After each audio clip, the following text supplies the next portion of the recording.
not a good thing. I like to make sure that whatever reed I'm using, and I use, right now I'm using 3 soft of the Rico Jazz Select, the unfiled one. But I like to have one that's not too hard so that I can't get the horn to speak really quick. I know Johnny Griffin passed away recently, and Johnny Griffin, you know, growing up in Chicago, he used to let me sit in with him like every time he came to town.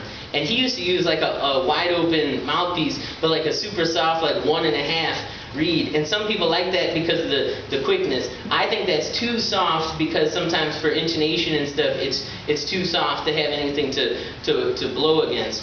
But I like what's kind of become my somewhat signature sound for when I do jingles and stuff, especially, and some of the pop stuff. I've done most of Jennifer Lopez and John Legend and those guys' albums over the last few years. I like to have enough edge on it that I can get the sound to break away. So it's a real fine balance of having the reed soft enough that I can get the sound to break away when I want to push it, but hard enough so there's some resistance there for me to push against, and it's a real fine balance.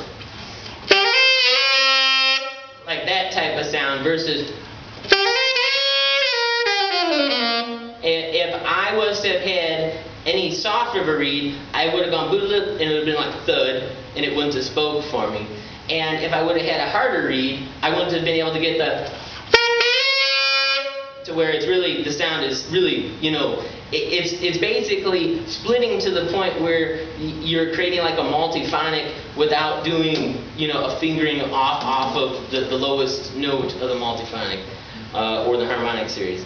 So it's a different way of playing, and I do have a video about it up on the Rico website, but it's something that I think as a saxophone player, you know, to me, and I think it's like kind of a brotherhood and sisterhood of sorts, you know, because how many people, like when you're walking down the street, you know, are really geeked up about saxophones? You know, you find some, but it's a lot easier. Me living in Chicago, it's really easy. It's a lot easier to find like maybe a Cubs fan or a Sox fan or a Bears fan or whatever than it is. Hey, do you play saxophone? People just look. No, do I look like I do? You know, so to me, when we're all here together, you know, for something like this, this is to me a real special thing, and I like to at least, you know, hear different opinions about stuff from all of you, as well as say mine. And my opinion when it comes to saxophone is, while we maybe need to, especially jazz saxophone player, while we need to definitely draw from a lot of history and tradition and whatnot, I think what kind of makes us all special, in addition to the fact that we all play saxophone, is that we have the ability to, if we want, to really be an artist with it and really make our own stamp on it, and our own sound and our own phrasing and our own voice, and how we want to present it to the other saxophone players in our community, as well as other musicians, as well as the world in general.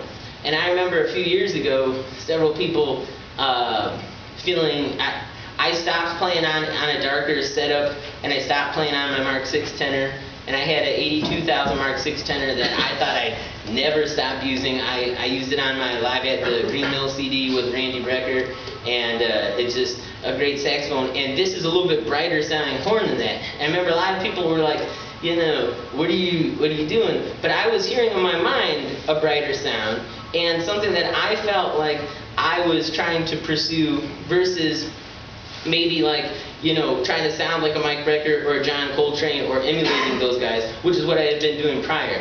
And I do think, you know, in finding your own voice, it's always important to emulate people you really respect and care about.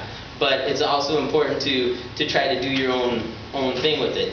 So for me, it was trying to develop kind of like that split sound, like you hear maybe a David Sanborn or somebody do on alto, but getting it to where I could really do it on tenor.